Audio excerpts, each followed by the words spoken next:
will no way anticipate it. Dylan has a special gift for Will. The autumn sun poured through the grand windows of Forrester Creations, casting golden patterns on the polished rustic bottoms as Will sat at the long conference table, still flipping through sketches for the coming collection, trying to suppress the curve of feelings in his casket, feelings that had nothing to do with fabrics or fashion lines but everything to do with the unanticipated pressure between family fidelity and the surprises life sounded determined to throw at him. He didn't know how to reuse the knock at the office door, which came smoothly at first and also a little further insistently, and when Dylan entered, wearing that familiar confident yet still humorless expression that always sounded to disarm everyone he met, Will felt a stitch of both curiosity and dubitation. Because Dylan's visits were no way simple or casual, they always carried with them some retired meaning or some quiet disclosure that hovered to upend the delicate equilibrium Will had worked so hard to maintain, balancing his fidelity to his father Liam, his complicated fellowship with Steffi, and the remnants of undetermined pressure with Hope, who still floated in his mind like an echo. Indeed, though he tried to concentrate on the work in front of him, Dylan, seeing the weight of the implied pressure, approached sluggishly, holding a small, intricately wrapped package in his hands, his eyes betraying an admixture of excitement and unease, and as he placed it gently on the table in front of Will, the boy's fritters unconsciously reached for it, curiosity prostrating restraint, and when the paper hulled back to reveal a hand-sculpted rustic music box, delicate in artificer and engraved with a motif that Will incontinently honored, a motif Dylan had formerly shown him in passing during a trip to a small handworker shop in Malibu. It was as though a ground between once recollections and present feelings had suddenly appeared, a ground Will hadn't realized he'd been staying for, and as the air began to play, soft and creepy, it filled the room with a nostalgic resonance that sounded to echo through the halls of Forrester Creations itself, touching not just the walls and cabinetwork, but the unnoticeable vestments of family history, implied affection, and the complex web of Gemütlichkeit and alliances that had defined their lives for times. Will's eyes met Dylan's, and for a moment words were gratuitous because the gift spoke volumes, of thoughtlessness, of connection, and of an understanding of Will that was rare and profound, an understanding that transcended the casual day-to-day relations and dug into the very heart of his jests and vulnerabilities, and Dylan, noticing the subtle shift in Will's expression, felt a quiet satisfaction, knowing that the small gesture carried far further weight than anything that could be said in rushed rulings or formal affirmations, because occasionally the impact of a gift lay not in its material value, but in the study, care, and emotional resonance it carried, and as Will precisely set the music box back down, his hands pulsing slightly with both surprise and gratefulness, he realized that Dylan had formerly again managed to touch a part of him that many ever reached, a part that hungered for recognition, understanding, and authentic connection amidst the constant flux of the Forrester family drama, and in that consummation, a flood tide of recollections and feelings protruded over him, recollections of quiet moments participated with Dylan, of horselaugh, of late-night exchanges that had dallied in the mind long after they ended, of the occasional pressure that had arisen from misconstructions or implied passions, all now coalescing into a profound mindfulness that, maybe despite the chaos, despite the backstabbings and the secrets that had long been a part of their world, there was a bond between them that was steady, flexible, and able of opposing the storms of their integrated lives, and as Will eventually set up his voice, brooding a sincere "Thank you, Dylan," there was a sense that further than a simple gift had been changed. It was an implied pledge, a subtle protestation that amidst the shifting beach of family commitment, romantic snares and commercial battles, there were still moments of sincerity, authenticity, and watch that could anchor them, if only they were noticed and cherished. And as Dylan smiled, a admixture of relief and quiet pride in his eyes, he stepped back, giving Will a regardful space while also leaving the moping weight of possibility in the air, the kind of possibility that could alter the line of connections, comprehensions, and maybe indeed the unborn opinions each would make. And outdoors, the Ella sky began to soften as autumn faded into evening, casting long murk across the office, murk that imaged the complications of the Forrester world itself, where light and dark, stopgap and despair, love and resentment all accompanied in a delicate balance, a balance that would soon be tested by new exposures, unanticipated competitions, and the ineluctable collision of particular solicitations with domestic scores. And as the final notes of the music box drifted into silence, Will sat back, a subtle smile lugging at his lips, feeling both the weight and the warmth of Dylan's gesture. A warmth that sounded to loiter indeed as the office returned to its usual quiet hum, and in that moping warmth, a spark of determination and stopgap flitted, reminding him that amidst the dramatizations, backstabbings, and dolor that defined their lives, moments like these, small, particular, and profoundly mortal, were what truly made the difference, what reminded them all that indeed in the most turbulent of worlds, genuine connection and thoughtful gestures could pierce through the noise, offering a brief but vital reprieve from the chaos. A memorial that love, fellowship, and understanding weren't just abstract ideals, but real forces that shaped choices, healed injuries, and occasionally indeed diverted the course of fortune in ways no bone could provision. And as Will precisely closed the music box, running his fritters over the intricate busts one last time, he felt an unanticipated swell of clarity, a renewed sense of purpose not just in his particular connections, but also in the way he approached his liabilities within the Forrester conglomerate, realizing that if he could embrace these moments, admit their significance, and allow them to guide him, there was a chance, still small but profoundly real, that the coming chapter of his life could be defined not by the miscalculations of the history or the pressures of the present, but by the authentic choices he made, the genuine connections he nurtured, and the courage to accept both the gifts and challenges that came his way. And in that quiet, golden-lit office, girdled by the trappings of power, heritage, and ambition, Will allowed himself to completely admit the rare, beautiful verity of Dylan's gesture. A verity that spoke louder than any words could, louder than any battle, and louder than the ceaseless drama that always sounded to swirl around the Forresters. A verity that was simple yet profound, that indeed in the heart of chaos, moments of sincerity, care, and thoughtful understanding could shine with a brilliance all their own, lighting the path forward in ways that were at formerly subtle, enduring, and transformative. The soft strains of the music box still dallied in the air, and Will set up himself gaping at it longer than he'd intended, the memory of Dylan's careful hands placing it on the table imprinting itself in his mind with a nearly cinematic clarity. Every detail, from the way Dylan's eyes flitted with that admixture of unease and stopgap, to the slight earthquake in his voice when he rumored commodity partial inaudible about recollections participated long agone, sounded to reverberate far beyond the small office, echoing into the veritably halls of Forrester Creations as though the structure itself conceded the significance of the moment. And yet, indeed, as Will felt a quiet swell of gratefulness and a palpitation of connection, there was the ever-present weight of the Forrester heritage pressing down, a memorial that in their world, nothing was in insulation, that indeed the most particular gestures were inescapably tangled with the intricate web of family politics, business battles, and the implied prospects that each generation of Forresters, Spencers, and Logans carried like unnoticeable burdens.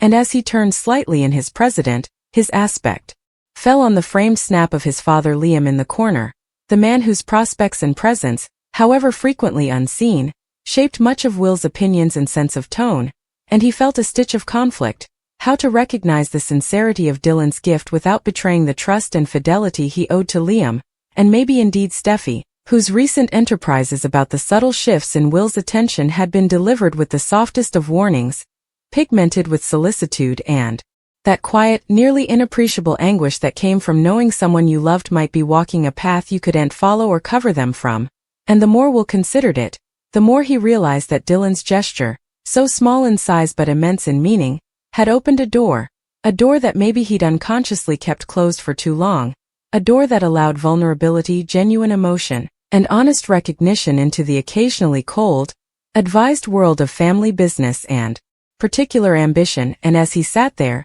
Will could nearly hear the whispers of the once, the echoes of Ridge's occasionally sharp reviews, the subtle but firm prospects of Brooke, and the ever-complicated presence of Hope, whose own solicitations and fears frequently disaccorded with his, creating a pressure that had no way completely resolved. And it struck him how in this room, in this detail sunlit interim, all of those swirling influences, the love, the pressure, the prospects, the once miscalculations, the moments of courage, and the transitory casts of stopgap, were still suspended, held in delicate balance by commodity as deceptively simple as a music box, a gift chosen with care and sapience. And as the twinkles ticked by, Dylan remained there, leaning casually against the edge of the conference table, his arms crossed, yet his station radiating a quiet tolerance, as though he knew the moment needed space and reflection, not words or explanations, and Will, taking in every detail of Dylan's presence, from the familiar crinkle near his smile to the way the light caught his hair,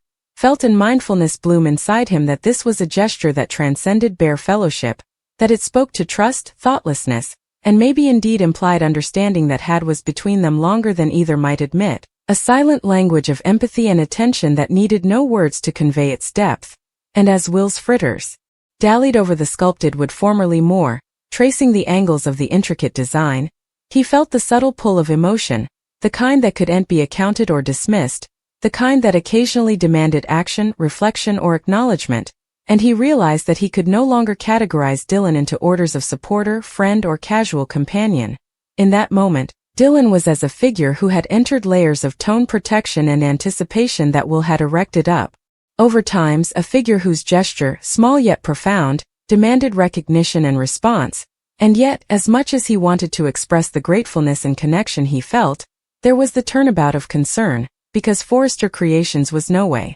just a background to particular connections. It was a storm of ambition, secrets, battles, and the constant interplay of heritage and invention, and Will knew that allowing himself to be vulnerable, to admit the emotional weight of Dylan's gift completely, could ripple outward in ways he couldn't incontinently prognosticate, potentially affecting Liam, Steffi, Hope, and indeed the wider network of family dynamics that had come so entwined over decades. And in that moment he understood the duality of their world, that small gestures carried immense particular significance while contemporaneously cutting with the larger, frequently enduring currents of business and family prospects. And it was precisely that pressure, that drive and pull between closeness and responsibility, that made the moment both exhilarating and dispiriting. And as he looked back at Dylan,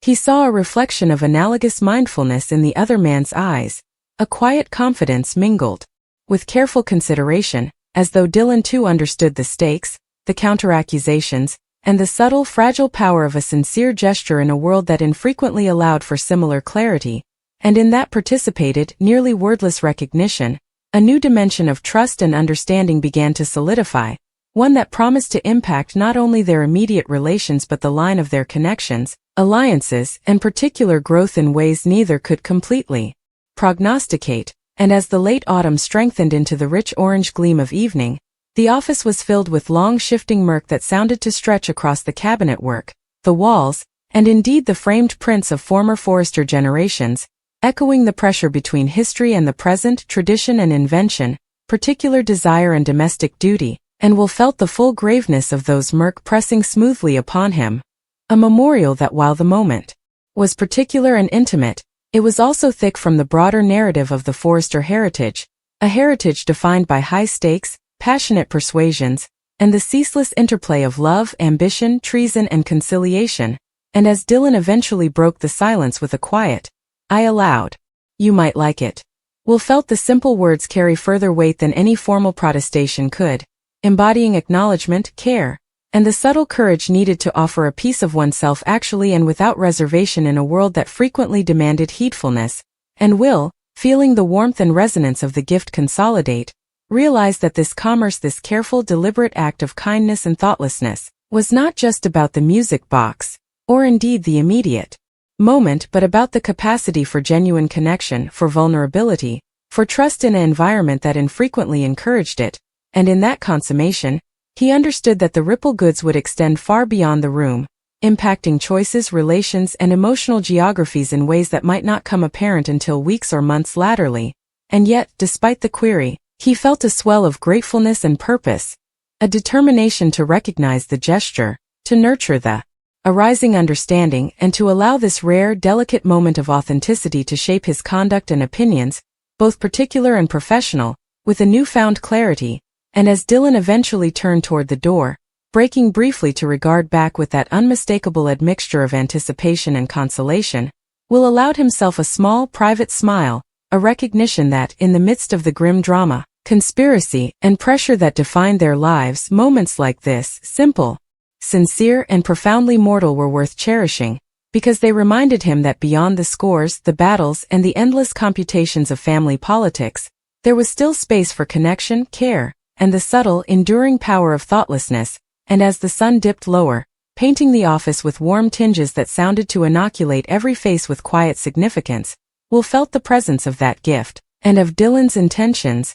settle in him like a pledge, a quiet lamp that would guide his way, inform his relations and shape the course of connections in ways that were delicate yet unmistakably transformative, reminding him that indeed in the most turbulent and complex world, small sincere acts could illuminate the path forward, offering sapience, comfort, and maybe indeed the onsets of commodity enduring, meaningful and real. Indeed, as Will sat back, still holding the memory of Dylan's gift in his mind, the office door opened again, this time admitting Steffi, her posture tense, her expression precisely neutral but her eyes betraying the curiosity and concern she always carried when it came to Will's relations, and incontinently, the dynamic shifted. The room's atmosphere thickened as she approached, careful to maintain a professional countenance, yet the subtle pressure radiating from her was unmistakable. Memorial that Steffi, despite her warmth and fidelity, had always been deeply attuned to the nuances of emotional gestures, particularly those that could affect the connections and alliances within the Forrester and Spencer families, and as her aspect flitted between Will and Dylan, who remained hypercritically quiet, she could feel the silent weight of the implied moment, the graveness of the music box and the thoughtlessness it represented, and though she was careful not to overreach, her presence alone introduced a new subcast of complexity, a subtle memorial that indeed moments of particular connection couldn't live in insulation from the broader network of commitment, prospects, and battles that had long defined their lives. Will, seeing her implied compliances, felt a admixture of apprehension and resoluteness, realizing that the very act of accepting and cherishing Dylan's gift would inescapably ripple outward, affecting how Steffi perceived him, how she judged the nature of his connections, and how she might respond in the delicate balance of fellowship, mentorship, and romantic history that tied them together. And yet, in the midst of this subtle pressure, there was a flicker of understanding in Steffi's eyes, a hint that she honored the authenticity of Dylan's gesture and the genuine feelings it elicited, indeed if she couldn't completely articulate it. And as she stepped near to the table, the polished face reflecting the warm, fading sun that streamed through the office windows, Will felt the admixture of comfort and anxiety that had always accompanied Steffi's presence, a memorial that family and close musketeers could contemporaneously support and challenge, nurture and check, inspire and unhinge, all in the span of a single regard or gesture. And while Steffi's attention sounded focused on the music box, the subtle shift in her posture suggested a deeper mindfulness, an understanding that this small hand-wrought gift represented further than thoughtlessness. It represented trust, emotional sapience, and the kind of mortal connection that frequently proved further grueling to navigate than the most complex commercial accommodations or family controversies. And as the silence dallied, broken only by the faint creaking of the office bottom underfoot and the distant hum of the megacity beyond the windows, Will set up himself reflecting on the innumerous moments that had led to this crossroad, the small palms and defeats of navigating his father Liam's prospects, the ongoing challenges of balancing particular ambition with family fidelity, the implied pressures with hope and her patient presence in the fringe of his studies, the moments of misreading and conciliation with Steffi, and the quiet, patient influence of Dylan, who had always sounded suitable to pierce the defensive layers of tone restraint that Will had erected over the times,